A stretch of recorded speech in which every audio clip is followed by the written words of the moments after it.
بسم اللہ الرحمن الرحیم۔ حضرت عثمان ابن عفان خلیفہ ثالث رضی اللہ عنہ کی افضلیت کو ہم نے پڑھا، ان کے مختصر سی تاریخ ہم نے پڑھی، ان کے بارے میں پیش گوئیاں پڑھیں، ان پر ہونے والے کچھ اعتراضات کو ہم نے پڑھا، ان کے جوابات ہم نے سمجھے۔ آج حضرت علی کرم اللہ وجہہ کی افضلیت کے بارے میں ہم پڑھیں گے۔ آپ نے دیکھا ہوگا حضرت علی صحابی ہیں، حضرت عمر بھی ہیں، حضرت ابو بکر بھی ہیں، حضرت طلحہ بھی ہے، حضرت یعلا بھی ہے، حضرت ابو دجانہ بھی ہے، حضرت ابو ہریرہ بھی ہے، بہت سارے صحابہ ہیں، 1,24,000 کم و بیش صحابہ ہیں۔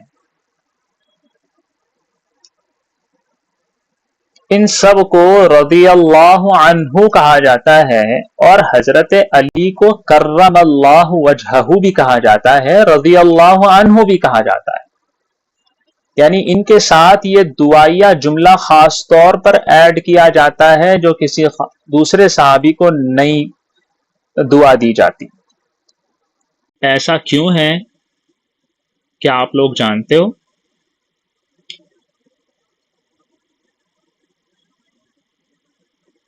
نہیں جانتے۔ غور سے سنیے، رضی اللہ عنہ کا مطلب ہے اللہ ان سے راضی ہو۔ یہ دعائیہ کلمہ اس لیے نہیں ہے کہ اللہ ان سے راضی نہیں ہے۔ ہم کہتے ہیں رحمہ اللہ، رحمت اللہ علیہ، اللہ کی رحمت ہو ان پر، اس کا مطلب یہ نہیں ہے کہ ان پر رحمت نہیں ہے اللہ تعالیٰ کی۔ ہم کہتے ہیں صلی اللہ علیہ وسلم، ان پر درود و سلام ہو، رحمت کی بارشیں ہوں اور سلاموں کے برسات ہوں۔ اس کا مطلب یہ نہیں ہے کہ ان کے اوپر رحمت نہیں ہو رہی یا ان کو سلام نہیں، ان کو سلامتی میں نہیں رکھا جا رہا۔ یہ اعزاز ہے کہ ان کے لیے ہم اور دعا کر رہے ہیں، کہہ رہے ہیں کہ ان کے اوپر اور رحمتیں ہوں، ان کو اور سلامتی سے رکھا جائے، ان کے اوپر اور رحمت کی جائے، ان کو اور مغفرت سے نوازا جائے، ان کو اور رضامندی ملے۔ ٹھیک ہے، یہ ان سے عقیدت کی بنیاد پر دعائیہ جملے استعمال کیے جاتے ہیں، اور ان سے فرق بھی سمجھ آتا ہے۔ اگر ہم صلی اللہ علیہ وسلم کہیں تو فوراً سے ایک ہی ذات سمجھ میں آئے گی، نبیوں کا امام۔ اگر ہم علیہ السلام کہیں گے تو فوراً سے سمجھ میں آ جائے گا پوری دنیا کی سب سے بہترین گروہ میں سے کسی ایک فرد کے بارے میں، یعنی نبی اور رسول کے بارے میں بات کی جا رہی ہے اور ان کا تذکرہ پر نور ہو رہا ہے۔ اسی طرح اگر ہم کہہ دیں رضی اللہ عنہ تو پتہ چل جاتا ہے اچھا یہ کسی صحابی کا نام ہے۔ اگر ہم کہہ دیں رحمہ اللہ تو پتہ چلتا ہے اچھا یہ کسی ایسے اللہ والے کا نام ہے، ان کا تذکرہ ہے جو دنیا میں فی الحال نہیں ہے۔ اگر ہم کہیں دامت برکاتہم حفظہ اللہ تو سمجھ میں آتا ہے کہ اچھا یہ ایسے اللہ والے بزرگ کی بات کی جا رہی ہے جو ابھی باحیات ہیں۔ ٹھیک ہے، یہ ہے فرق مراتب کے لیے بھی ایک ذرائع سمجھنے کے لیے۔ حضرت علی کے لیے خاص طور پر کرم اللہ وجہہ استعمال کیا جاتا ہے۔ ایسا کیوں؟ حضرت علی کے زمانے کے بارے میں ہم آگے پڑھیں گے، میں آپ کو بتا دیتا ہوں سب سے پہلے کہ خوارج تھے، خبیث قسم کے لوگ حضرت علی کے زمانے میں، جو حضرت علی کی برسر منبر گستاخیاں کرتے تھے، یعنی منبر پر کھڑے ہو کر گستاخیاں کرتے تھے۔ ان کے بارے میں کہتے تھے علی سود اللہ وجہہ، اللہ ان کے چہرے کو سیاہ کر دے، کالا کر دے، بے نور کر دے۔ یہ وہ لوگ تھے جو انتہائی بغض رکھتے تھے حضرت علی سے۔ اس وقت جو اہل سنت والجماعت تھے، صحابہ اور تابعین تھے، انہوں نے اس کے خلاف میں حضرت علی کی تائید میں، اہل سنت والجماعت کے موقف میں، حضرت علی کے اس پرفتن دور میں اپنے آپ کی عقیدے کی سلامتی کے طور پر یہ دعائیہ جملہ ممبروں پر کھڑے ہو کر کہنا شروع کیا، کرم اللہ وجہہ، علی کرم اللہ وجہہ، اللہ ان کے چہرے کو تر و تازہ رکھے، ان کے چہرے کی کرامت کو اور زیادہ فرمائیں. ٹھیک ہے، تو یہ فرق ہو گیا تھا خوارج کا اور اہل سنت کے درمیان. خوارج اہل سنت والجماعت سے بالکل علیحدہ ہیں، وہ حضرت علی سے بغض رکھتے ہیں، اور اہل سنت والجماعت حضرت علی سے پیار محبت رکھتے ہیں، عقیدت رکھتے ہیں. اسی لیے ان لوگوں نے اس جملے کی توڑ میں یہ کہا کرم اللہ وجہہ. حضرت علی کے لیے یہ دعائیہ جملہ استعمال کرنے کی وجہ امید ہے آپ لوگوں کو سمجھ میں آ گئی ہوگی. اسی تاریخ کو آج بھی باقی رکھا جاتا ہے اور کہا جاتا ہے علی کرم اللہ وجہہ، علی رضی اللہ عنہ. ٹھیک ہے،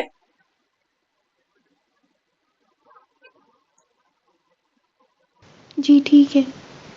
جی.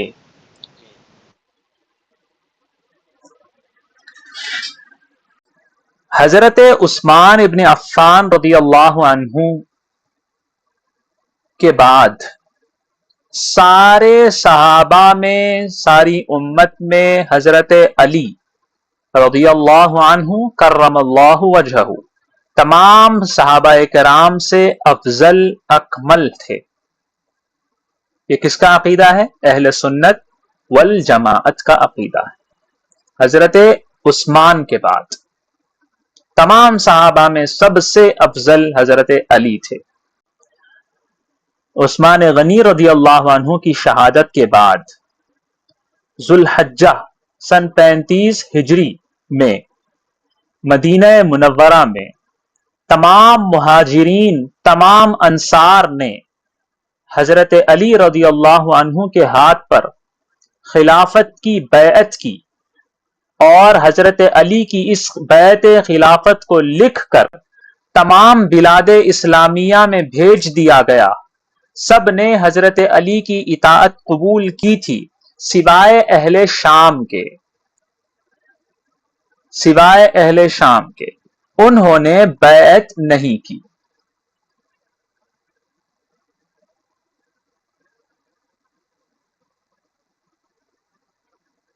حافظ ابو عمر ابن عبد البر بہت بڑے محقق ہیں، بہت بڑے اسکالر ہیں. انہوں نے اپنی کتاب استیعاب میں لکھا ہے حضرت علی کے ہاتھ پر خلافت کی بیعت اسی دن ہوئی جس دن حضرت عثمان شہید کیے گئے، اور تمام مہاجرین و انصار نے اتفاق کے ساتھ حضرت علی رضی اللہ عنہ کے ہاتھ پر بیعت کی. صرف چند لوگ ایسے تھے جنہوں نے بیعت نہیں کی. کس نے لکھا؟ ابن عبد البر نے لکھا. کہاں لکھا؟ استیعاب میں لکھا. الاستیعاب فی معرفت الاصحاب کتاب کا نام پورا، اس میں لکھا. آگے وہ لکھتے ہیں لیکن حضرت علی رضی اللہ عنہ نے ان لوگوں پر کوئی سختی نہیں کی، بیعت نہ کرنے والوں پر کوئی سختی نہیں کی. یہ نہیں کہا کہ وہ باغی ہیں ان سے جنگ کرو، نہ کوئی ان پر زور ڈالا، جبر کیا، زبردستی ان سے بیعت لی، ایسا بھی نہیں کیا. حضرت علی سے ان لوگوں کے متعلق سوال کیا گیا جنہوں نے بیعت نہیں کی تھی حضرت علی سے، کہ وہ کون لوگ ہیں، کیسے لوگ ہیں. تو حضرت علی کے الفاظ سنیے. حضرت علی نے یہ فرمایا کہ یہ لوگ حق کی حمایت سے بیٹھ گئے، یعنی حق کی مدد کرنے سے رک گئے، اور باطل کے ساتھ بھی کھڑے نہیں ہوئے. کیا مطلب؟ نیوٹرل رہے یہ لوگ. ان لوگوں نے باطل کا ساتھ نہیں دیا، یہ غلط نہیں ہے، یہ جھوٹ نہیں ہے، یہ باطل نہیں ہے، یہ دھوکے باز نہیں ہے، یہ سچے لوگ ہیں، لیکن انہوں نے حق کی مدد بھی نہیں کی.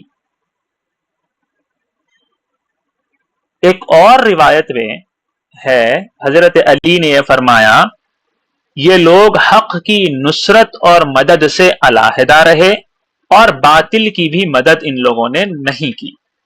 الاستیعاب میں یہ باتیں لکھی ہوئی ہیں. اولئک قوم خذلوا الحق ولم ينصروا الباطل. ان لوگوں نے حق کو چھوڑا لیکن باطل کی بھی مدد نہیں کی. بات سمجھ میں آ گئی؟ حضرت علی کے جملے آپ لوگوں نے سن لیے.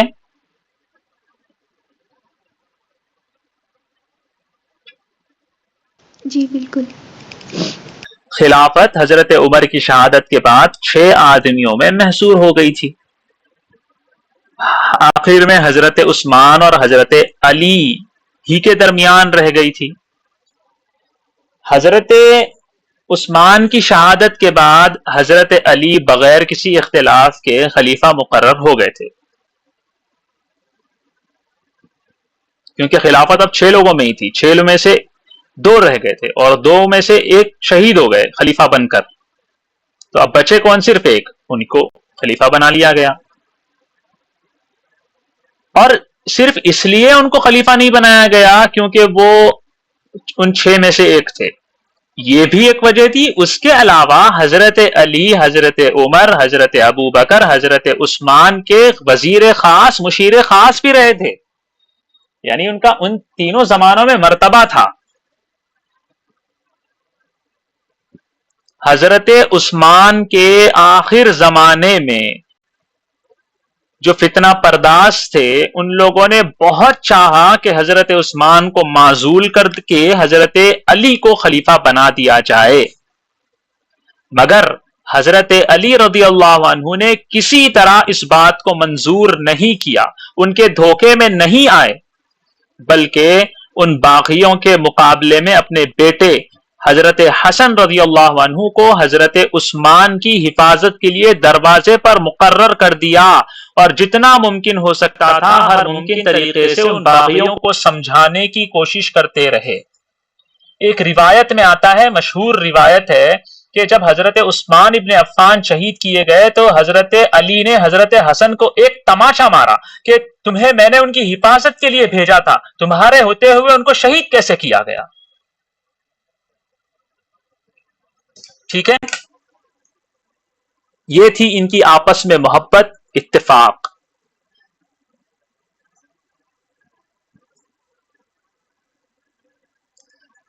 بہرحال حضرت علی المرتضی رضی اللہ عنہ کی خلافت اتفاق کے ساتھ، اہل حل و عقد کی اتفاق اور ان کی بیعت کے ساتھ منعقد ہوئی. ان کی خلافت مہاجرین اور انصار، بلکہ حضرت طلحہ، حضرت زبیر نے بھی حضرت علی رضی اللہ عنہ کی بیعت کی. ان دونوں کے نام خاص طور پر اس لیے لیے جا رہے ہیں کیونکہ حضرت طلحہ اور حضرت زبیر نے بعد میں حضرت علی سے اختلاف کیا. یاد رکھیں وہ جو اختلاف ہوا بعد میں وہ حضرت علی کی خلافت کے اوپر نہیں ہوا تھا کہ حضرت علی خلیفہ نہ ہوں، حضرت علی خلافت کے اہل اور مستحق نہیں ہے، اس بات پر نہیں ہوا تھا. وہ لوگ حضرت علی کو خلیفہ مانتے تھے، ان کے ہاتھ پر بیعت کی تھی، بس ان کا اختلاف تھا کہ حضرت علی آپ خلیفہ ہیں، آپ کو ہم نے خلیفہ مانا ہے اور آپ کو اسی دن خلیفہ بنایا ہے جس دن حضرت عثمان شہید ہوئے. آپ کی ذمہ داری یہ ہے کہ آپ سابق خلیفہ ثالث حضرت عثمان شہید ابن عفان کا قصاص لیں. اس بارے میں ان کا اختلاف ہوا. تو خاص طور پر ان دونوں کا نام ذکر اس لیے کیا جا رہا ہے کہ لوگ یہ کہتے ہیں کہ ان لوگوں نے حضرت علی سے اختلاف کیا، اور لوگ یہ سمجھتے ہیں کہ اختلاف خلافت کے اوپر کیا، خلافت کے اوپر نہیں کیا. ان لوگوں نے پہلے بیعت کر لی تھی، اتفاق تھا ان کا. اختلاف کہاں ہوا بتایا ہے. وہ چاہتے تھے کہ قاتلین عثمان سے فوری طور پر قصاص لیں، اور حضرت علی نے اس میں تاخیر فرمائی. حضرت زبیر اور حضرت طلحہ کے بارے میں جیسے میں نے بتایا، اسی طرح حضرت امیر معاویہ رضی اللہ عنہ سے بھی جو لڑائی ہوئی تھی وہ بھی خلافت کے بارے میں نہیں تھی. وہ یہ نہیں کہتے تھے خلافت مجھے دو، ٹھیک ہے، ان کا مقصد یہ نہیں تھا کہ خلافت مجھے مل جائے. وہ یہ کہتے تھے کہ عثمان کے قصاص میں تاخیر کیوں ہو رہی ہے، ان کا بھی اختلاف عثمان کے قصاص پر تھا. باغیوں کی جماعت کی کثرت کی وجہ سے، ان کی قوت کی بنا پر حضرت علی فوری طور پر قصاص لینے کی قدرت نہیں رکھتے تھے. قصاص کا مطلب قتل کا بدلہ. اس کی بہت ساری وجہ ہیں، ایک وجہ نہیں ہے حضرت علی نے ایسا کیوں کیا. بہت ساری وجوہ ہیں اس کی. ایک وجہ یہ ہے کہ قاتل کوئی ایک شخص نہیں تھا کہ اسے پکڑ کر قتل کر دیا جائے، قصاص لے لیا جائے. قاتل ایک گروپ ہے جو پوری سلطنت میں پھیلا ہوا ہے. کسے پکڑ کر ماریں گے؟ آپ اس بات کا اندازہ لگا سکتے ہو کیسے کسے جو چھپے ہیں، جن کے بارے میں پتا نہیں ہے کہ کون کون اس میں ملوث ہیں، تو ان سب کا پتہ لگانے تک ٹائم لگے گا نا.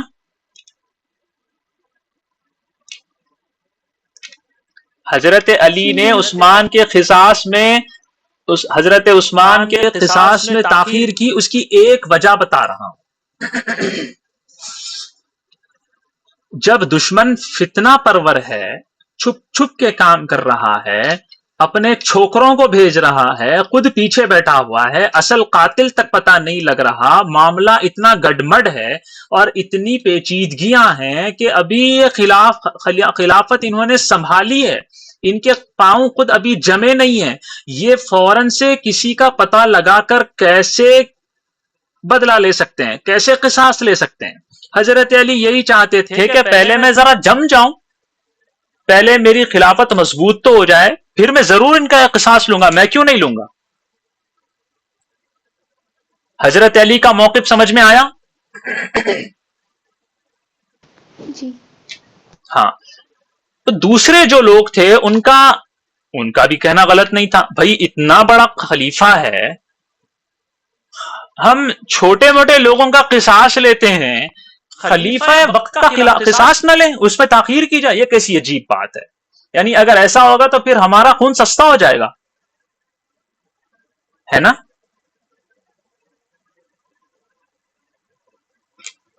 جب قصاص ہی نہ لیا جائے تو کیا ہوگا؟ لوگ سمجھیں گے کوئی بدلہ ہی نہیں لیا جا رہا، ہماری باس پرسی نہیں کی جا رہی.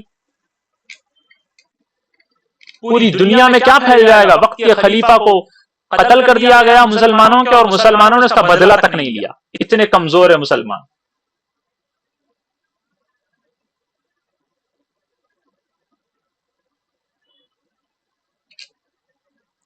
ایک وجہ یہ ہے. دوسری وجہ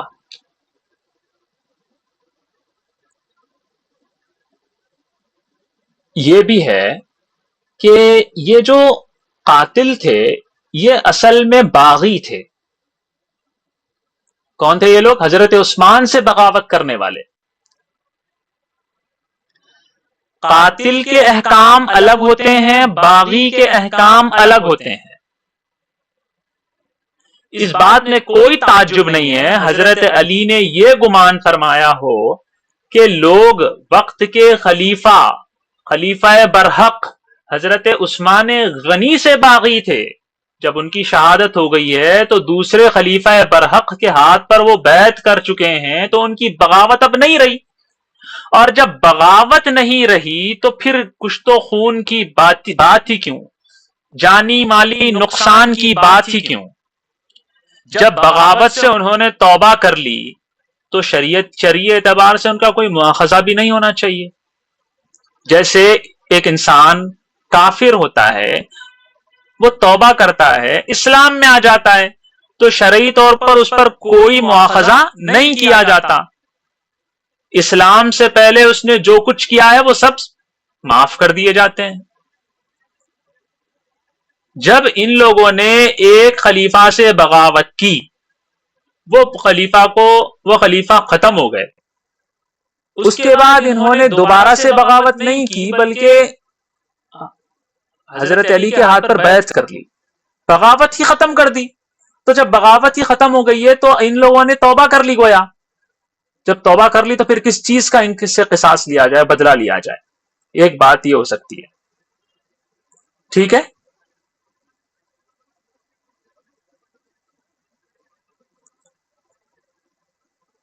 ان ينتهوا یغفر لهم ما قد سلف، اگر یہ لوگ کفر سے باز آ جائیں گے تو ان کے سارے گناہ جو اسلام سے پہلے ہو چکے معاف کر دیے جائیں گے۔ سورہ انفال کی آیت ہے۔ حدیث میں آتا ہے والاسلام یہدم ما کان قبلہ، اسلام لانے کے بعد اس سے پہلے جتنے گناہ کیے تھے اسلام ان سب کو ختم کر دیتا ہے، ڈھا دیتا ہے۔ تو یہاں پر بھی حضرت علی نے ایسے ہی سوچا ہوگا، مختلف وجوہ ہو سکتی ہیں۔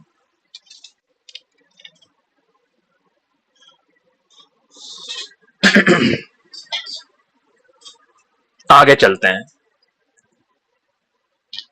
میں نے بتایا تھا کہ حضرت علی رضی اللہ عنہ کے دور میں خلافت منظم مرتب نہیں ہوئی تھی، شروع سے آخر تک نہیں ہو سکی، طرح طرح کے فتنے پیش آئے۔ یہ فتنے اس وجہ سے پیش نہیں آئے معاذ اللہ کہ حضرت علی رضی اللہ عنہ خلافت خاصہ والے صفات اپنے اندر نہیں رکھتے تھے یا خلافت راشدہ کے کمالات سے وہ موصوف نہیں تھے، ایسی بات نہیں ہے، بلکہ ان فتنوں کا ظہور جو ہوا اس کی اصل وجہ یہ تھی کہ اللہ تعالیٰ نے خیر اور شر کے معاملات کو، ان کے حادثات کو مختلف اوقات میں مختلف زمانوں میں تقسیم کر کے رکھا ہوا ہے۔ ان کے علم غیب میں ہر واقعے کے صادر ہونے کا ایک خاص وقت مقرر ہے تاکہ امتحان لیا جا سکے۔ سورۃ بنی اسرائیل میں، سورۃ الاسراء میں آیت نمبر 40 میں بنی اسرائیل کے متعلق اللہ تعالیٰ خود فرماتے ہیں وَقَفَّيْنَا إِلَى بَنِي إِسْرَائِيلَ فِي الْكِتَابِ لَتُفْسِدُنَّ فِي الْأَرْضِ مَرَّتَيْنِ وَلَتَعْلُنَّ عُلُوًّا كَبِيرًا، ہم نے بنی اسرائیل کو اپنی کتاب میں یہ بات بتا دی تھی کہ تم زمین میں 2 بار خرابی کرو گے۔ اللہ تعالیٰ نے بتا دیا کیونکہ اللہ تعالیٰ کے پاس پہلے سے طے ہے، اور بڑا زور چلانے لگو گے، یہ بھی اللہ تعالیٰ نے بتا دیا۔ تو یہ اللہ تعالیٰ کے پاس پہلے سے طے ہے فتنے کب آنے ہیں، کیوں آنے ہیں، کیسے آنے ہیں۔ اسی طرح اللہ تعالیٰ نے اپنے نبی پاک محمد عربی صلی اللہ علیہ وسلم کی زبان مبارک سے بندوں کو آگاہ بھی فرما دیا تھا کہ حضور صلی اللہ علیہ وسلم کے بعد خلافت کب تک قائم رہے گی، کیا کیا رد و بدل ہوں گے، کیا کیا حوادثات پیش آئیں گے، کون سے فتنے پیش آئیں گے، اور ان سب کی پیشن گوئی حضور صلی اللہ علیہ وسلم نے کر دی تھی۔ انہی پیشن گوئی کے مطابق سارے حادثات اور یہ فتنے اپنے اپنے وقت میں واقع ہوئے۔ حضور صلی اللہ علیہ وسلم نے جس طرح حضرت عثمان رضی اللہ عنہ کے متعلق فرمایا تھا کہ ان کی آزمائش ہوگی، فتنے کے بارے میں ان کو آگاہ کر دیا تھا، اسی طرح حضرت علی رضی اللہ عنہ کے متعلق بھی نبی پاک محمد عربی صلی اللہ علیہ وآلہ وسلم نے بتا دیا تھا کہ امت حضرت علی رضی اللہ عنہ پر متفق نہیں ہوگی، اور اس پر حضور صلی اللہ علیہ وسلم نے آزردگی ظاہر فرمائی، افسوس کا اظہار کیا۔ طبرانی، ابو نعیم، یہ دونوں محدثین نے اپنی کتابوں میں جابر ابن سمرہ رضی اللہ عنہ سے روایت کیا ہے کہ رسول اللہ صلی اللہ علیہ وسلم نے حضرت علی رضی اللہ عنہ سے فرمایا کہ تم امیر اور خلیفہ بن جاؤ گے اور تم مقتول ہوگے، یعنی انہیں قتل کیا جائے گا۔ حضرت علی کو پہلے بتا دیا، جیسے میں نے آپ کو بتایا نا، فتنے ہوں گے، اللہ تعالیٰ کے پاس طے ہے، اور رسول صلی اللہ علیہ وسلم نے پیشن گوئی کر دی۔ حضرت علی کو پہلے سے بتا دیا تھا کہ تم خلیفہ بنو گے، حضرت علی کو بتا دیا کہ تمہیں قتل بھی کیا جائے گا، اور یہ بھی بتا دیا کہ تمہاری یہ داڑھی تمہارے سر کے خون میں رنگین ہوگی، ایسا قتل کیا جائے گا۔ حدیث میں ہے، جابر ابن سمرہ راوی ہیں، طبرانی میں یہ روایت موجود ہے، ابو نعیم نے اسے نقل کیا ہے، اسی طرح مستدرک حاکم میں یہ روایت موجود ہے۔ حضرت علی رضی اللہ عنہ نے حضرت علی رضی اللہ عنہ سے ہی نقل کیا ہے حاکم نے. انہوں نے کہا رسول اللہ صلی اللہ علیہ وسلم نے مجھ سے جن باتوں کا عہد لیا ہے ان میں سے ایک بات یہ بھی ہے کہ ایک وقت آئے گا کہ مسلمانوں کی جماعت مجھے برا سمجھے گی. حاکم کی روایت ہے. اسی طرح امام حاکم کی ایک اور روایت بھی ہے ابن عباس رضی اللہ عنہ سے مروی. انہوں نے کہا نبی اکرم صلی اللہ علیہ وسلم نے ایک دن حضرت علی رضی اللہ عنہ سے فرمایا تو میرے بعد بڑی مشقت میں مبتلا ہوگا. حضرت علی نے عرض کیا کیا میرے دین کی سلامتی کے ساتھ، یعنی کیا اس مشقت میں میرا دین بھی صحیح سالم رہے گا؟ حضرت علی رضی اللہ عنہ حضرت حضور صلی اللہ علیہ وسلم نے فرمایا ہاں تمہارے دین کی سلامتی کے ساتھ، یعنی اس مشقت میں تمہارا دین بالکل صحیح سالم رہے گا.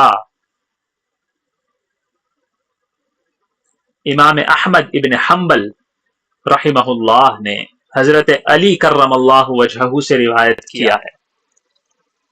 پوچھا گیا حضور صلی اللہ علیہ وسلم سے یا رسول اللہ آپ کے بعد خلیفہ کس کو بنائیں؟ تو حضور صلی اللہ علیہ وسلم نے فرمایا اگر تم ابو بکر کو خلیفہ بناؤ گے تو ان کو ہدایت کرنے والا، امانت دار، دنیا سے بے رغبت اور بے تعلق، آخرت کا راغب اور طلبگار پاؤ گے. اور اگر عمر کو خلیفہ بناؤ گے تو ان کو قوی، امانت دار، خدا کے معاملے میں کسی کی ملامت نہ کرنے اور نہ ڈرنے والا پاؤ گے. اور اگر علی کو خلیفہ بناؤ گے اور مجھے امید نہیں ہے کہ تم ایسا کرو گے تو تم ان کو ہدایت کرنے والا اور ہدایت یافتہ پاؤ گے کہ تم کو وہ ٹھیک راستے پر لے چلے گا. یہ ہے حضور صلی اللہ علیہ وسلم کے الفاظ. میں اس کو سمجھانے سے پہلے اس کی عربی عبارت پڑھ لیتا ہوں تاکہ آپ لوگوں کو سمجھ میں آئے. عن علی قال قیل یا رسول اللہ من نؤمر بعدك قال ان تؤمروا ابا بکر تجدوه هادیا امینا زاہدا فی الدنیا راغبا فی الآخرہ وان تؤمروا عمر تجدوه قویا امینا لا يخاف فی اللہ لومة لائم وان تؤمر علیا ولا اراکم فاعلین اور میں نہیں سمجھتا کہ تم ایسا کرو گے تجدوه هادیا مہدیا یأخذ بکم الطریق المستقیم وہ تمہیں سیدھے راستے کی طرف لے جائیں گے. یہ حضور صلی اللہ علیہ وسلم کے الفاظ ہیں. احمد ابن حنبل نے اسے نقل کیا ہے.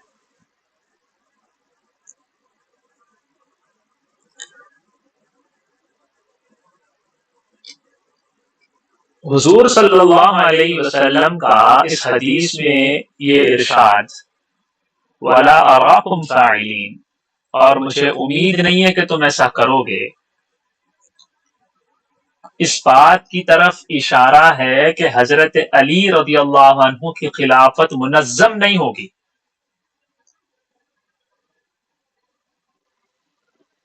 ان کی رعایا ان کی کما حقہ اطاعت نہیں کرے گی. جیسی خلافت ایسی خلافت ہوگی جیسے خلیفہ ایسی خلافت ہوگی جیسے خلافت نہ ہونے کے برابر ہوتی ہے، اتفاق ہی نہیں رہا. یہ مطلب ہے اس کا وَلَا أَرَاكُمْ فَاعِلِينَ. اسی طرح تجدوه هادیا مہدیا تم اسے ہدایت یافتہ پاؤ گے، حضرت علی کو. اس میں اس بات کی طرف حضور نے اشارہ فرمایا کہ حضرت علی اس وقت حق پر ہوں گے جب ان سے اختلاف کیا جا رہا ہوگا. جو بھی ان کا متبع ہوگا وہ صراط مستقیم پر ہوگا.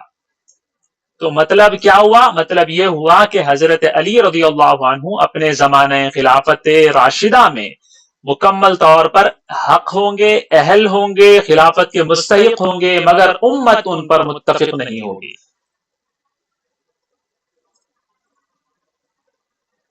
ان سب باتوں سے جو اب تک میں نے آپ لوگوں کو بتائی ہیں،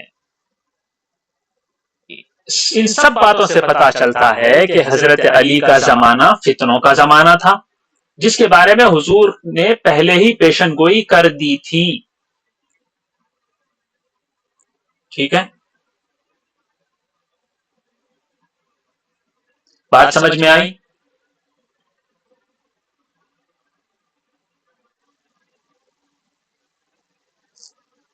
اوکے.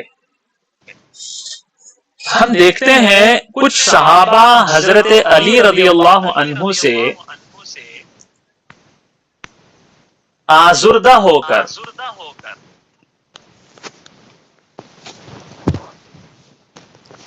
اپنا مائک میوٹ کیجیے پلیز.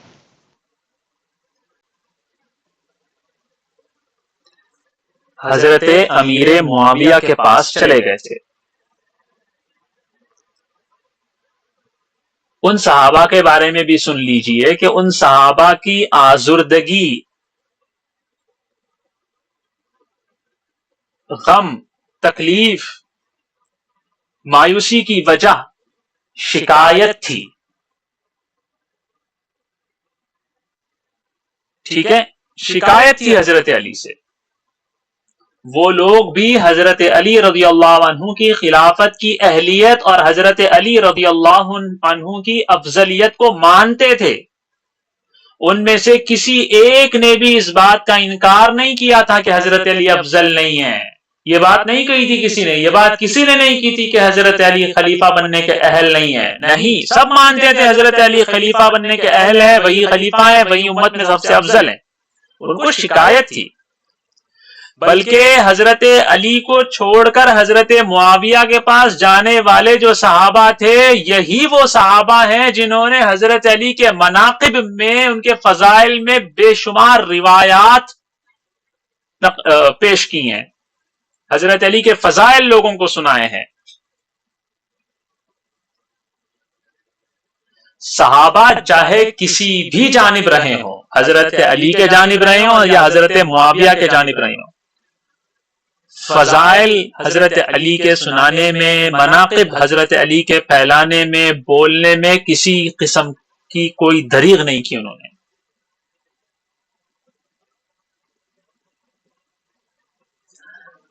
البتہ بعض صحابہ جیسے سعد بن ابی وقاص، حضرت محمد بن مسلمہ، اسامہ بن زید، عبداللہ بن عمر وغیرہ وغیرہ صحابہ رضی اللہ عنہ، انہوں نے اپنے غائب درجہ احتیاط، اپنے انتہا درجہ تقوی کی وجہ سے اہل اسلام کی اس لڑائی میں نہ حضرت علی کا ساتھ دیا، نہ حضرت معاویہ کا ساتھ دیا، کسی جانب شریک نہیں ہوئے تھے. ایسے ہی حضرات کے بارے میں حضرت علی کا وہ فرمان ہے، حضرت علی نے انہیں معذور سمجھا. ان کے حق میں فرمایا کہ یہ لوگ باطل اور ناحق کی مدد کرنے سے بھی علیحدہ بیٹھے رہے اور حق کی مدد کرنے کے لیے بھی کھڑے نہیں ہوئے. صحابہ کا موقف صاف صاف سمجھ میں آ رہا ہے. کسی صحابی نے حضرت علی کو خلافت کا مستحق نہ سمجھاؤ، ایسا نہیں ہے. سارے صحابہ نے بیعت کی، سارے صحابہ حضرت علی کو افضل مانتے تھے، سارے صحابہ حضرت علی کے فضائل کو، مناقب کو پھیلانے والے تھے. چاہے وہ حضرت معاویہ کے ساتھ تھے، چاہے وہ حضرت علی کے ساتھ تھے، چاہے وہ علیحدہ بیٹھے رہے، سب حضرت علی کو افضل مانتے تھے، خلیفہ مانتے تھے، بیعت ہوئی تھی. ٹھیک ہے، شکایت ان کو کس بات کی تھی میں نے آپ کو بتا دیا.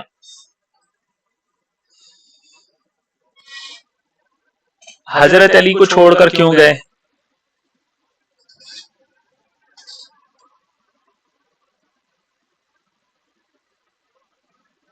اچھا ٹھیک ہے، ہاتھیہ نور صاحب، ٹھیک ہے، ذرا سا کمپلیٹ کر لوں، ایک رخ تک تو پہنچا دوں. ٹھیک ہے، ایک نقطہ سن لیجئے. حضرت امام ابو حنیفہ رحمہ اللہ تعالی سے پوچھا گیا کہ لوگ حضرت علی کی خلافت پر جمع کیوں نہیں ہوئے، ان سے دوری کی وجہ کیا بنی؟ یعنی کیا وجہ ہے کہ حضرت علی کی خلافت مان لی لیکن پھر کیا کہتے ہیں ویسی منظم نہیں ہو سکی ان کی خلافت. تو امام اعظم ابو حنیفہ رحمہ اللہ تعالی نے فرمایا کہ حضرت علی حق بات کے اظہار میں کسی کی رعایت نہیں فرماتے تھے اور کسی بات میں مداہنت چاپلوسی کو روا نہیں سمجھتے تھے. امام شافعی رحمۃ اللہ علیہ نے فرمایا حضرت علی رضی اللہ عنہ زاہد تھے، یعنی تارک الدنیا، دنیا کو چھوڑنے والے. زاہد کا دنیا داروں سے کوئی ملاپ نہیں ہو سکتا. حضرت علی رضی اللہ عنہ عالم تھے، اور عالم کسی کی خوشامد نہیں کرتا، چاپلوسی نہیں کرتا. حضرت علی رضی اللہ عنہ شجاع اور بہادر تھے، اور بہادر کسی سے نہیں ڈرتا. حضرت علی رضی اللہ عنہ شریف تھے، شریف النسل، اور شریف النسل شریف انسان کسی کی پرواہ نہیں کرتا. اسی لیے لوگ حضرت علی سے دور اور متنفر رہے. ان کے مزاج کی بات ہے. ایک اور نقطہ سن لیجئے. حضرت علی رضی اللہ عنہ کے زمانہ خلافت میں اسلامی فتوحات کا سلسلہ بالکل بند رہا. کوئی علاقہ فتح ہی نہیں ہوا.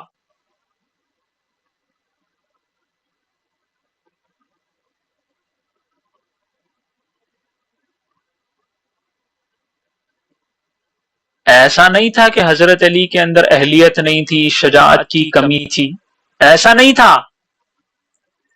اسباب کی دنیا میں اگر دیکھا جائے کہ آخر کوئی علاقہ فتح کیوں نہیں ہوا، تو سوائے باہمی اختلافات، آپسی اختلافات کے کوئی اور وجہ سمجھ ہی نہیں آتی، نظر ہی نہیں آتی فتوحات کے بند رہنے کی.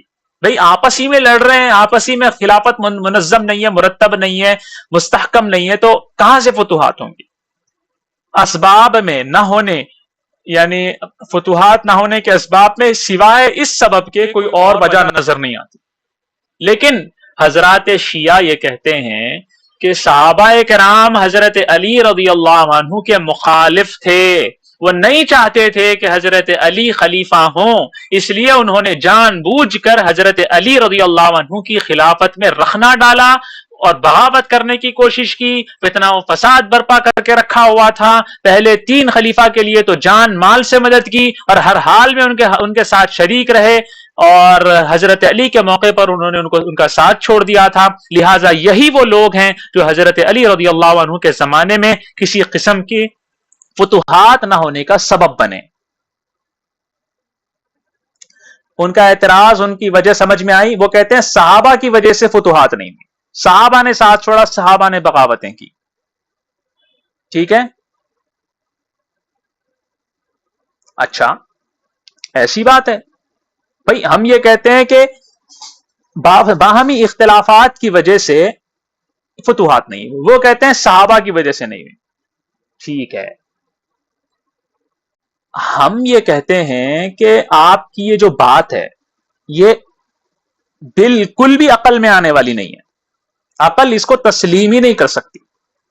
اگر تھوڑی دیر کے لیے حضرات شیعہ کی یہ بات مان لی جائے کہ صحابہ کے اختلاف کی وجہ سے فتوحات کا سلسلہ رک گیا تھا اور کوئی بھی حضرت علی کی تائید کرنے والا نہیں تھا سوائے 2-4 صحابہ کے، تو کوئی بھی مخالف، کوئی بھی یہ بات سننے والا مخالف، اسلام کا مخالف، کوئی بھی یہ بات کہہ سکتا ہے کہ ایسی کیا وجہ تھی جو سارے صحابہ حضور صلی اللہ علیہ وسلم کے ساتھ تھے، خلفائے ثلاثہ کے ساتھ تھے، دل و جان سے ان کے مددگار رہے، اور حضرت علی کے بارے میں کوئی بھی موافق نہیں ہے، کوئی بھی ان کا ساتھ دینے والا نہیں ہے. پتا چلتا ہے کہ حضرت علی سے پہلے جو خلفاء تھے ان میں کوئی کمال تھا جس کی وجہ سے سارے متفق رہے، اور حضرت علی میں کچھ نہ کچھ ایسا تھا، ان کی ذات میں کوئی بات تھی ہوگی جس کی وجہ سے سب ان کے مخالف ہو گئے. مخالف کہہ سکتا ہے نا، اس پر تو حضرت علی کے اوپر حرف آئے گا اگر یہ بات مان لی جائے. یہ سوچنے والی بات ہے یا نہیں؟ آپ لوگ خود سوچیں. یہ کیسی بات ہے؟ حضور کے لیے تو جان مال خرچ کر دیا، حضور کے لیے اپنے اوقات وقف کر دیے، ابو بکر کے لیے کر دیے، عمر کے لیے کر دیے، عثمان کے لیے کر دیے، حضرت علی آتے ہی سب مخالف ہو گئے. تو پتا چل رہا ہے کہ شاید ان لوگوں میں کوئی کمال تھا ہوگا جو حضرت علی میں نہیں تھا. آپ کا دشمن آپ کا مخالف کہہ سکتا ہے نا، جبکہ ایسی بات نہیں ہے. تو یہ بات کیسے عقل میں لائی جا سکتی ہے کہ صحابہ نے اختلاف کیا؟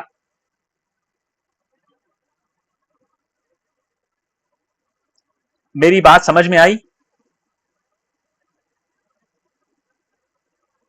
جی ہاں. جی اچھا، اگر اس وجہ سے یہ بات قبول کر لی جائے تو یہ بات ہے. پہلی بات تو ہم نے الزامی جواب دیا ہے اور بتایا ہے کہ آپ کا یہ جو سبب ہے نا، یہ جو سبب بتا رہے ہیں، یہ سبب بتائیں تو اس سے حضرت علی کی خامی ظاہر ہوگی. جناب تو منہ بند کر کے بیٹھیے اپنا، ایسی فالتو بات مت کیجیے. یہ کام کر کے، تو یہ بات کر کے، یہ وجہ بتا کے، صحابہ کے تنقید کر کے، تو آپ حضرت علی کے نقص بیان کر رہے ہو، موقع دے رہے ہو کہ لوگوں کو حضرت علی کی تنقید کی جائے. یہ آپ کی وجہ اس بات سے بھی ناقابل قبول ہے کیونکہ اگر صحابہ کرام حضرت علی کے مخالف ہوتے، تھوڑی دیر کے لیے مان لی جائے بات کہ حضرت علی کے مخالف تھے صحابہ، تو حضرت علی کو خلیفہ بننے ہی نہ دیتے وہ. جیسے حضرت ابو بکر کے ہوتے ہوئے کسی نے حضرت ابو بکر کے علاوہ کسی کو خلیفہ بننے نہیں دیا، اور حضرت عثمان کی شہادت کے بعد حضرت علی کو خلیفہ انہوں نے ہی بنایا، تو یہ سب صحابہ، مہاجرین و انصار ہی کے اتفاق سے مقرر ہوا تھا.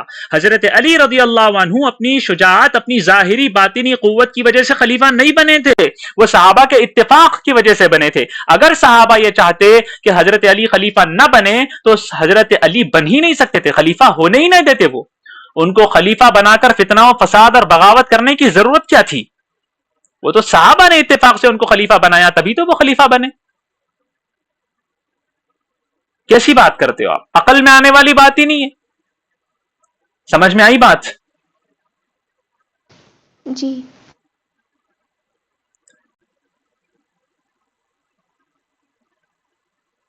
ان کے دو جوابات دے دیے ہم نے. پہلا جواب الزامی جواب دیا، دوسرا جواب تحقیقی جواب دیا. الزامی جواب کیا؟ الزامی جواب یہ کہ اگر آپ کی یہ وجہ مان لی جائے تو حضرت علی کا ہی نقصان، یعنی ان کی تنقیص لازم آئے گی. اور دوسری چیز، ایسا ہو ہی نہیں سکتا، عقل میں یہ بات آ ہی نہیں سکتی، کیونکہ صحابہ نہ چاہتے تو وہ بنتے ہی نہ، صحابہ کے اتفاق سے بنے. تو شیعوں کا یہ اعتراض، یہ وجہ بتانا غلط ہے. اچھا، اگر شیعہ یہ کہیں کہ حضرت علی رضی اللہ عنہ کے زمانے میں فتوحات نہ ہونے کی وجہ یہ تھی کہ اللہ الحکیم العلیم کی ذات نے اپنی حکمت سے یہی مقدر فرمایا تھا کہ حضرت علی کے زمانے میں فتوحات نہ ہو، تو ہم اہل سنت والجماعت بھی یہی عرض کرتے ہیں کہ بات یہی درست ہے جناب. ہم بھی یہی کہتے ہیں کہ اللہ کی مرضی تھی، صحابہ کی غلطی نہیں تھی. اللہ نے اپنی حکمت کاملہ سے یہی مقدر فرمایا تھا رسول اللہ صلی اللہ علیہ وسلم کے تینوں خلفاء ترتیب سے خلیفہ بنیں گے، عرب و عجم ان کے ہاتھوں پر فتح ہوں گے. اللہ نے یہ طے فرمایا تھا کہ مشرق و مغرب کا خراج اور تاوان حضرت عثمان کے زمانے میں مدینہ منورہ کے بیت المال میں جمع ہوگا. اللہ تعالیٰ نے یہی طے فرمایا تھا کہ حضرت عثمان رضی اللہ عنہ اس مال کو لوگوں پر خرچ کریں گے. یہ اللہ نے طے فرمایا تھا، اور یہ اللہ نے طے فرمایا تھا کہ حضرت علی کے زمانے میں کوئی فتوحات نہیں ہوں گی.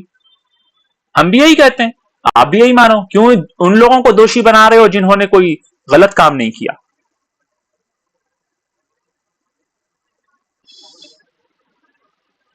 تو شیعوں کا جو اعتراض تھا، وہ اعتراض کا جواب آپ لوگوں کے سامنے آ گیا، اس کا جواب آ گیا. وجہ کیا تھی بتائیں؟ وجہ کیا تھی؟ وجہ آپسی اختلافات کے علاوہ کوئی اور نہیں تھی. ٹھیک ہے؟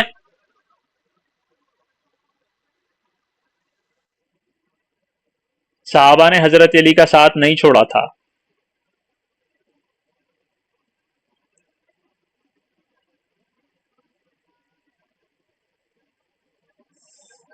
ایک نقطہ سن لیجئے،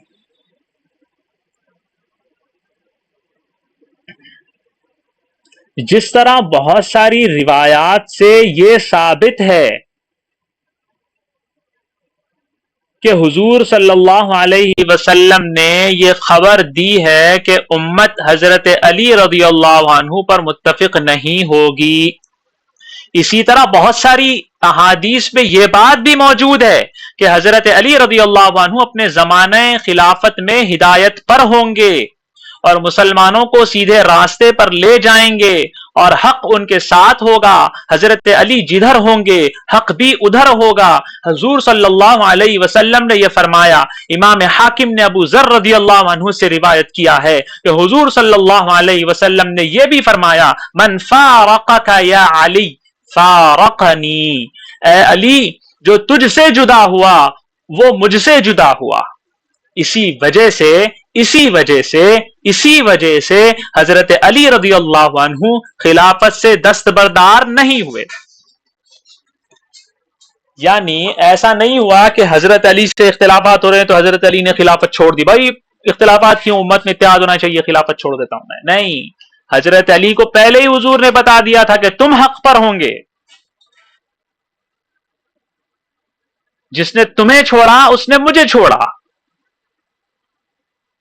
اسی وجہ سے حضرت علی رضی اللہ عنہ خلافت سے دستبردار نہیں ہوئے اور اپنی طاقت اور سکت کے مطابق جتنا ہو سکتا تھا خلافت کو مستحکم کرنے کی پوری کوشش کرتے رہے، تاکہ قیامت کے دن خلفائے راشدین کے زمرے میں ان کو اٹھایا جائے۔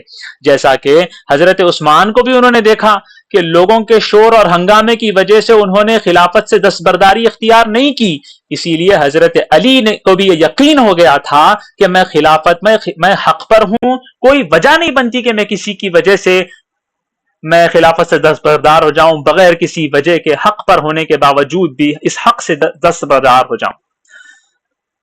اور رہی بات یہ کہ لوگ جمع نہیں ہوئے، گروہ میں بٹ گئے، تو اس بارے میں حضرت علی پہلے سے جانتے تھے، یہ پہلے سے طے ہو چکا ہے۔ حضرت علی کو پتا تھا کہ امت مجھ پر جمع نہیں ہوگی۔ یہ معاملہ تکوینی معاملہ ہے جس کا بندہ مکلف نہیں ہوتا، یہ پہلے سے طے ہے۔ اسی لیے تکوینی معاملات کے بارے میں اللہ کے نبی نے حضرت علی کو پہلے ہی بتا دیا کہ تم پر جمع نہیں ہوں گے، لوگ اتفاق نہیں رکھیں گے۔ یہ تکوینی معاملہ ہے، تکوین اور تشریح میں نے سمجھا دیا ہے آپ لوگوں کو۔ تو حضرت علی کی خلافت پر لوگوں کا، امت کا جمع نہ ہونا یہ تکوینی معاملہ ہے، خلافت کو مستحکم کرنے کی کوشش کرتے رہنا یہ تشریعی معاملہ ہے۔ حضرت علی نے تکوینی معاملے کی وجہ سے تشریعی جد و جہد کو نہیں چھوڑا، اس میں کسی قسم کی کمی پیشی آنے نہیں دی۔ ماں بندے عبودیت شیاریم، مارا با فتح و شکست چہکار۔ ہمارا شیار، ہماری علامت، ہمارا کام تو بندگی کرنا ہے، شریعت پر عمل کرنا ہے، تشریعی امور اس کو سر انجام دینا ہے۔ فتح و شکست، ہار و جیت سے ہمارا کیا لینا دینا؟ اتفاق ہوگا یا اختلاف، اس سے ہمارا کیا لینا دینا؟ امت مجھ پر جمع ہوگی یا نہیں، اس سے میرا کیا لینا دینا؟ وہ تو پہلے سے طے ہو چکا ہے کہ مجھ پر جمع نہیں ہوگی، تو میں کیا خلافت چھوڑ دوں؟ میں کیا حق چھوڑ دوں؟ میرے پاس اہلیت ہے، اس کے باوجود بھی میں اسلام کو تنہا تنہا چھوڑ دوں؟ مجھے فتح و شکست سے کیا لینا دینا؟ میں تو بندگی بجا لاؤں گا۔ کسی نبی کو اگر وحی اور الہام کے ذریعے سے یہ معلوم ہو جائے کہ لوگ مجھ پر ایمان نہیں لائیں گے اور مجھے قتل کر دیں گے، تو اللہ کا وہ نبی اس علم کے باوجود بھی اسلام کی، دین کی دعوت تبلیغ کرتا رہتا ہے، اس کے اندر کوئی کمی نہیں کرتا۔ اسی طرح حضرت علی رضی اللہ عنہ نے اس بات کے علم کے باوجود کہ لوگ ان پر متفق نہیں ہوں گے، اس بات کے علم کے باوجود کہ لوگ انہیں قتل کر دیں گے، احکام شریعت کو جاری کرنے میں کسی قسم کی کمی نہیں کی۔ اور اس کے علاوہ حضور صلی اللہ علیہ وسلم نے حضرت علی کے زمانہ خلافت کے متعلق بہت سارے معاملات کی خبر دے دی تھی۔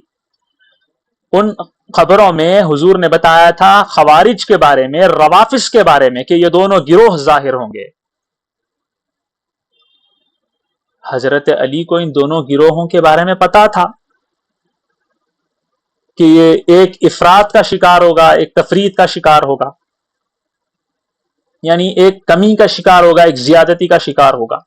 امام حاکم نیشاپوری نے اپنے مستدرک میں حضرت علی رضی اللہ عنہ سے روایت کیا ہے، انہوں نے کہا کہ ایک دن مجھ کو رسول اللہ صلی اللہ علیہ وسلم نے بلایا اور یہ فرمایا، اے علی، تجھ میں کچھ حضرت عیسیٰ کی مشابہت ہے۔ یہودیوں نے ان سے بغض رکھا، یہاں تک کہ ان کی والدہ ماجدہ مریم پر بھی تہمت لگا دی، اور نصارہ نے حضرت عیسیٰ کو اس درجے محبوب بنا دیا، اس درجے محبت کر لی کہ ان کو اس مرتبے پر پہنچا دیا جس کے وہ لائق ہی نہیں تھے، یعنی ان کو خدا اور خدا کا بیٹا بنا دیا۔ راوی کہتے ہیں حضرت علی رضی اللہ عنہ نے فرمایا، آگاہ ہو جاؤ، حضرت عیسیٰ کی طرح میرے بارے میں بھی دو گروہ ہلاک ہوں گے، ایک گروہ وہ جو کہ میری محبت میں مبالغہ کرے گا اور حد سے زیادہ میری تعریف کرے گا، یہ شیعوں کا گروہ ہے، اور دوسرا گروہ وہ ہے جو مجھ سے بغض رکھے گا اور مجھ سے بہتان باندھے گا، یہ خارجیوں کا گروہ ہے۔ حضرت علی کہتے ہیں اور یہ دونوں ہلاک ہوں گے، آگاہ ہو جاؤ کہ میں نبی نہیں اور میری طرف کوئی وحی نہیں آتی، بلکہ میں اللہ کی کتاب اور رسول کی سنت کی اتباع کرنے والا ہوں، لہٰذا جب میں تم کو اللہ کی اطاعت کا حکم دوں تو تم پر میری اطاعت واجب ہے۔ حضرت علی رضی اللہ عنہ نے خوارج کا مقابلہ بھی کیا جو ان سے بغض رکھتے تھے، جنگ کی، لڑائی کی، اور روافظ کو بھی برسر منبر کھڑے ہو کر شیخین کی افضلیت کی تلقین کی۔ روافظ کیا کرتے تھے؟ شیعہ حضرت علی کی تعریفیں اتنی کرتے تھے کہ حضور کے بعد سب سے افضل حضرت علی کو بتاتے تھے، تو حضرت علی منبر پر کھڑے ہو کر شیخین کی افضلیت کو بیان کرتے تھے، تلقین کرتے تھے، تم مجھے پسند کرو یا نہ پسند کرو، شیخین کی افضلیت سب سے زیادہ ہے۔ اور بالفرض جب میں تم کو گناہ کا حکم دوں، حضرت علی خود کہہ رہے ہیں، اور بالفرض جب میں تم کو گناہ کا حکم دوں تو خوب سمجھ لو خدا کی معصیت میں کسی کی اطاعت نہیں، اطاعت صرف خیر اور بھلائی میں ہے۔ یہ تھی مستدرک حاکم کی روایت۔ حضرت عیسیٰ علیہ السلام کے بارے میں یہود و نصارہ دو باطل گروہوں میں تقسیم ہو گئے، اور صرف اہل اسلام حق اور صراط مستقیم پر ہیں حضرت عیسیٰ کے تعلق سے، کہ حضرت عیسیٰ کو خدا کا بندہ مانتے ہیں اور ان کو نبی برحق اور رسول برحق مانتے ہیں، اللہ کا کلمہ، کلمت اللہ اور روح اللہ سمجھتے ہیں۔ یہ ہے وہ صحیح راستہ جو زیادتی اور کمی کے درمیان میں ہے، جسے صراط مستقیم کہا جاتا ہے۔ ایک گروہ یہودیوں کا تھا جو ان سے بغض رکھتا ہے، ایک گروہ عیسائیوں کا تھا، عیسائیوں کا ہے جو ان کو اتنی محبت سے نوازتا ہے کہ ان کو خدا اور خدا کا بیٹا بنا دیتا ہے۔ اور یہ دونوں گروہ گمراہ ہیں، باطل پر ہیں، جہنم میں جانے والے ہیں۔ ان کے درمیان کا وہ گروہ ہے جو فرق مراتب جانتا ہے، کس کو کیا مرتبہ دینا ہے اور کیوں دینا ہے وہ جانتا ہے، اور وہ اہل اسلام کا گروہ ہے، صراط مستقیم والا گروہ ہے۔ اسی طرح حضرت علی رضی اللہ عنہ کے بارے میں خارجی اور رافضی دو ہلاک ہونے والے گروہ بن گئے، اور صرف اہل سنت والجماعت حضرت علی کے سچے پیروکار اور محبین بن گئے، دل و جان سے اعتدال کے ساتھ حضرت علی کو محبوب بھی رکھتے ہیں، ان کی محبت میں غلو اور مبالغہ بھی نہیں کرتے، ان کو ان کے مرتبے سے نہ بڑھاتے ہیں نہ ان کے مرتبے سے ان کو گھٹاتے ہیں۔ شیعان علی عیسائیوں کی طرح ہیں اور خارجی یہودیوں کی طرح ہے، اور اہل سنت والجماعت افراط اور تفریط کے ٹھیک درمیان صراط مستقیم پر ہے۔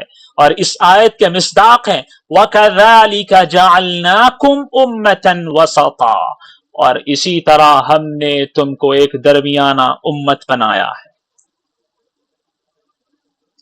حضرت علی رضی اللہ عنہ نے اپنے دور خلافت میں خوارج سے بھی جہاد و قتال کیا، اور اپنی تلوار کے نیچے ان کو کر کے رکھا، زیر تلوار رکھا، زیر شمشیر تہے تیغ کر کے رکھ دیا۔ جن لوگوں نے حضرت علی کی محبت میں مبالغہ کیا، ان کو بار بار اپنے دار الخلافت کوفہ میں منبر پر کھڑے ہو کر بتلایا کہ ابو بکر اور عمر اس امت میں سب سے افضل ہے، سب سے بزرگ ہیں، اور جن لوگوں نے حضرت علی کو خدا کہا ان کو حضرت علی نے قتل کیا، ان کو جلا دیا، اور ان تمام معاملات میں جنگ و جدال ہو، تلقین ہو، اور جو بھی ہو، حضرت علی کا ساتھ دینے والے اہل سنت والجماعت ہیں، جو ان کے دست و بازو بنے رہے۔ اہل سنت والجماعت نے حضرت علی کے حکم سے خارجیوں سے بھی قتال کیا، محبت کے دعوے کرنے والوں کو حضرت عمر، حضرت ابو بکر کی افضلیت سمجھائی، اور حضرت علی کی محبت میں ان کو حضرت علی کے صحیح مقام اور صحیح مرتبے کا لحاظ بھی کروایا۔ یہاں پر میری بات کمپلیٹ ہوتی ہے۔ امید ہے آپ لوگوں کو ساری باتیں سمجھ میں آ گئی ہوں گی۔